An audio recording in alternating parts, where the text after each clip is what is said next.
pessoal, continuando então, vamos aqui para a nossa aula de número 2, que eu tenho no meu cronograma aqui. Então o que a gente vai fazer? A gente vai criar um banco de dados, tá? Para fazer a validação de usuário e senha. Antes disso, eu vou fazer aqui algumas alterações ainda na tela de login e no nosso menu principal, tá? Uma coisa que eu não entrei em detalhes ontem é aqui a questão do login. Eu normalmente uso o e-mail, tá? Então a gente tem aqui a propriedade keyboard type, onde a gente pode definir o tipo do teclado que ele vai carregar, específico para e-mail, tá? A mesma coisa a gente pode definir aqui. Eu normalmente, para facilitar a digitação de senha e tudo mais nos meus aplicativos, né, depende da exigência do cliente, mas eu normalmente, sempre que dá, eu boto somente números, tá? Até também facilita a questão de maiúsculo e minúsculo, aí às vezes é bem ruim de digitar. Aqui tem uma propriedade,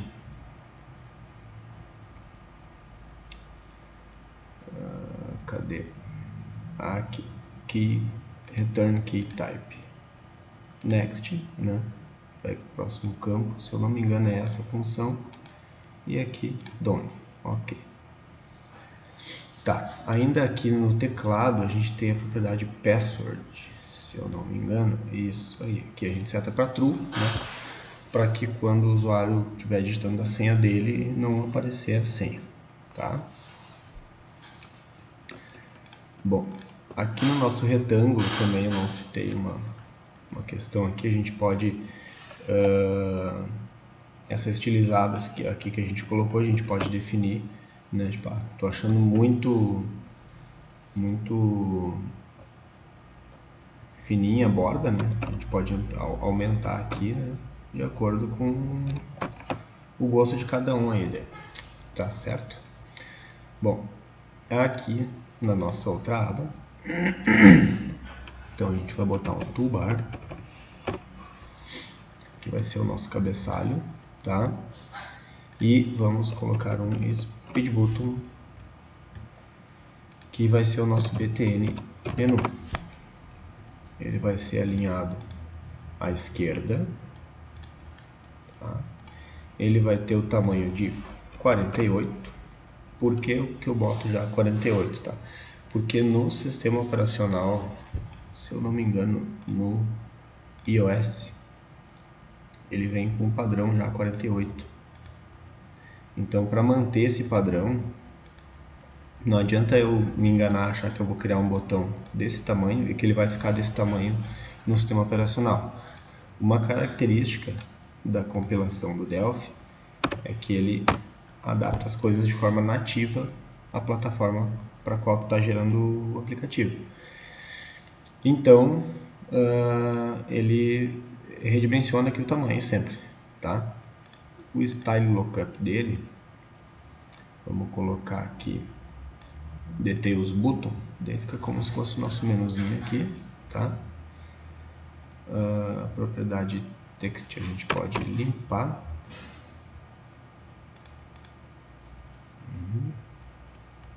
Tá, e depois a gente vai vincular ele ao nosso menu lateral aqui, tá? Normalmente, o que eu faço, tá? Nesse caso, nesse exemplo que a gente está fazendo aqui, a gente pode criar aqui um menu de acesso rápido, né? Na nossa tela inicial, onde o usuário vai ter botões para acessar as principais telas do aplicativo, tá? Ainda ficou pequeno isso aqui. A gente tem que lembrar que na largura não pode ser muito largo, tá? Apesar de que a gente vai redimensionar de acordo com o tamanho de cada tela, mas o ideal é que a gente mantenha aqui um tamanho não muito grande, para a gente ter uma ideia de telas pequenas também. Deixa eu abrir a calculadora aqui. Dividir por 2. Não sei nem o que eu fiz esse cálculo, né? Pelo amor de Deus.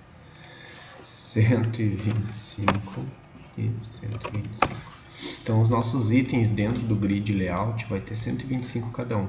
Isso quer dizer que eu vou ter 4, tem espaço para 4 botões aqui dentro, tá? Então vamos lá.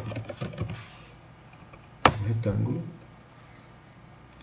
Vou estilizar ele da mesma forma que o nosso botão lá, para a gente manter um padrãozinho aí, tá? Até aqui eu posso copiar a cor de lá para garantir que a gente vai ter a mesma.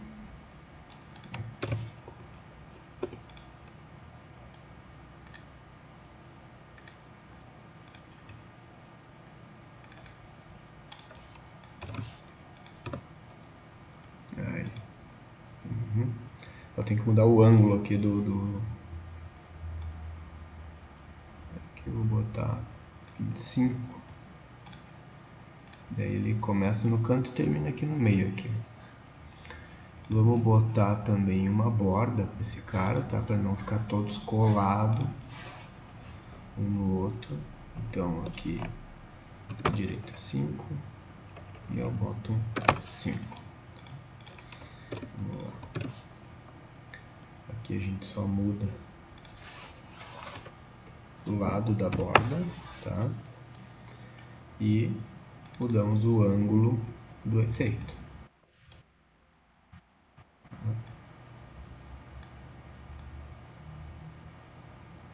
125. Aí. E repetimos a ação mais 2 vezes. Aqui mudamos de novo a borda para F5. E também, ao invés de ser embaixo a borda, botamos ela para cima. Tá? Que deve ficar com um espaçamento de 10 pixels entre cada um deles. Aí vamos mudar aqui o ângulo de novo.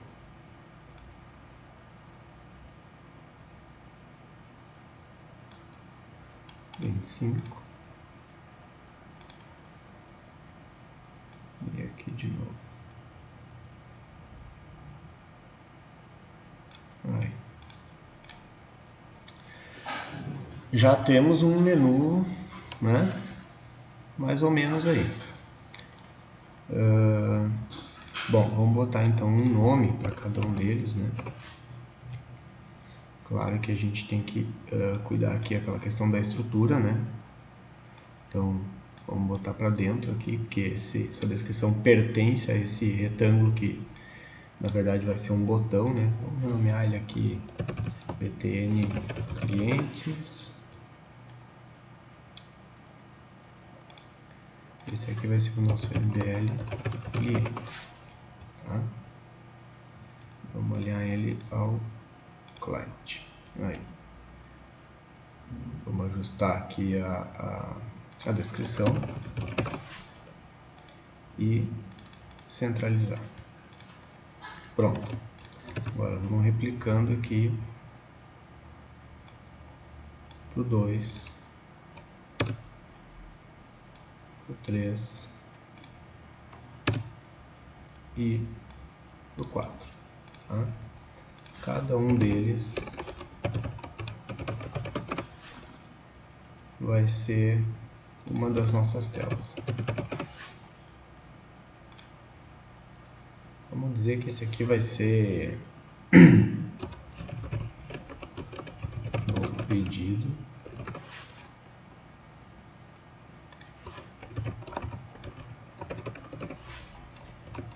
E esse aqui vai ser consulta pedido. Tá?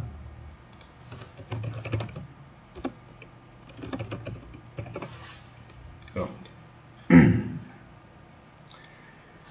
Tá aí o nosso menu, tá? Depois a gente vai fazer aqui, implementar essas abas novas que vão representar a tela de cada um desses itens. Vamos criar um banco de dados agora. Vou criar aqui pedidos YouTube. Gente,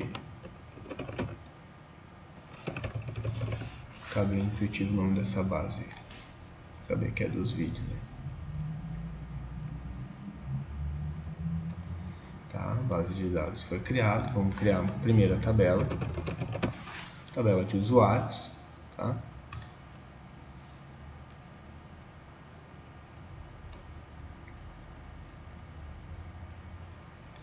Eu sempre uso uma abreviação antes, tá? Do campo.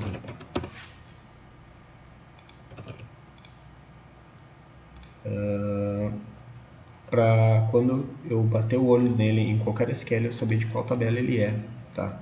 Se eu usar só ID, fica complicado de identificar depois no meio de um select maior, tá? Uso nome, bem simples, tá? A tabela uso e-mail e uso 100. Aqui pode ser um varchar de 100, aqui pode ser um varchar de 200 e aqui pode ser um varchar de 100 também, porque depois a gente vai criptografar essa senha, tá? Para quem não sabe, isso aqui é um banco de dados MySQL, tá? Para quem não teve nenhum contato ainda, é onde a gente armazena os nossos dados. Vocês podem baixar para instalar o XAMPP, tá? O XAMPP ele instala já outras ferramentas aí, mas te facilita a instalação. Normalmente ele é usado para quem programa em PHP, né? Que tem o Apache aqui e tudo mais junto. Mas tu pode usar aí, ele é mais simples para quem não tem muito conhecimento, só baixa, executa ele, né? Executa ele aqui, ele vai startar automaticamente o banco de dados, né? E tu vai conseguir acessar aqui através do teu navegador, através de localhost /phpMyAdmin, tu vai acessar o teu gerenciador para gerenciar o banco de dados, tá? Se alguém tiver alguma dúvida aí na questão do banco de dados, me pergunta que eu respondo depois, tá? Não vamos entrar muito nesse detalhe aqui de banco, até porque cada um pode estar usando um banco diferente aí, e daí seriam muitas particularidades, tá? Mas por enquanto é isso. Uma tabelinha bem simples aqui só para a gente validar o usuário e senha, que a gente vai passar a validar depois, tá?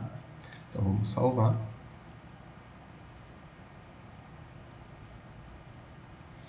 Aí, tá pronta a nossa tabela, tá? Como a gente ainda não fez nada de cadastro, de usuário e senha e tudo mais, eu vou incluir um usuário manualmente, tá? O uso ID ele é do tipo serial, então ele vai incrementar automaticamente, tá? Vou criar aqui meu usuário, senha 123, tá? Lembrando que ainda a gente não está criptografando a senha, então ele gravou 123 aqui mesmo, tá? Bueno. Vamos criar então um data module. Para quem não sabe, um data module é como se fosse uma tela invisível ao usuário, tá? O data module ele é usado para armazenar as tabelas e a comunicação com o banco de dados, né? Então aqui dentro a gente coloca o nosso componente de conexão com o banco, nossos SQL para fazer select nas tabelas, nessas queries, né? E por aí vai, tá? Então o que eu tenho que colocar aqui? Eu tenho que colocar um uniconnection, tá? Que vai ser de nome com, que é o padrão que eu uso sempre. Primeiro vamos renomear ele aqui e vamos salvar.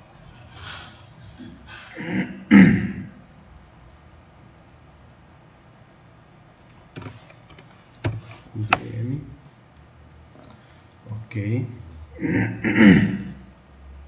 está salvo. Agora a gente tem que colocar um driver. Tá? Não, o driver é para o FireDAC. Estou viajando. A gente vai colocar uma query.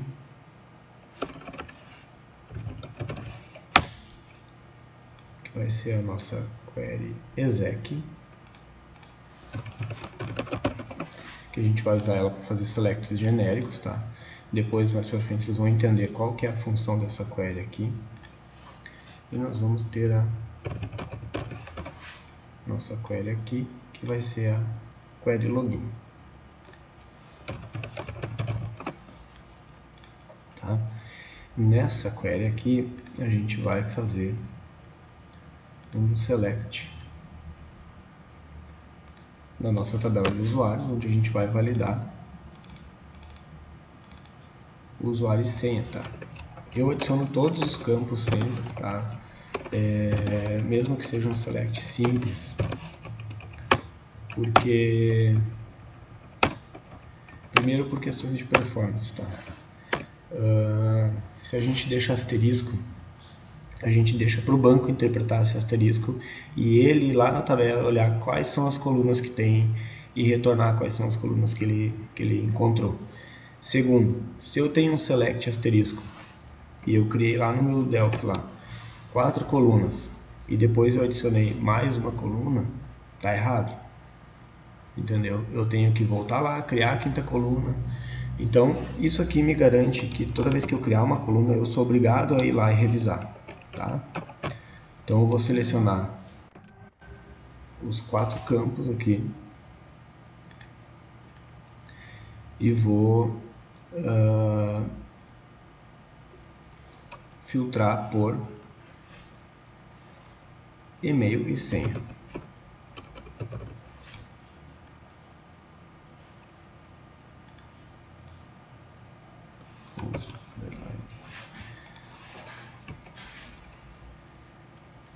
Então eu vou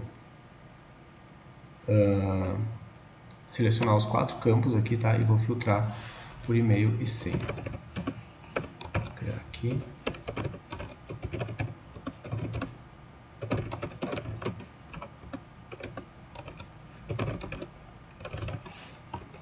Tá pronto o nosso select. Voltamos para o Delphi. E vamos colar ele aqui e vamos testar. Eu não defini ainda a conexão, né? Tá. 2 cliques no connection, tá? Vamos definir aqui qual banco de dados que a gente vai usar. No caso aqui é MySQL. O nosso servidor é local mesmo, então é local host. O nosso username, se eu não me engano, é root e não tem senha, né? Porque eu não coloquei senha. Database é pedidos YouTube. Acho que é isso, né? Isso aí, conectado. Então voltamos e vamos testar o select. Ok, não deu erro, tá? Vamos criar os campos aqui. Pronto. Então tá pronto para validar o nosso usuário e senha, tá? A gente já tem aqui uma tela com menu, a gente já tem uma tela de login. Então na próxima aula a gente já começa então a validação do usuário e senha, tá certo? Por hoje era isso aí, valeu!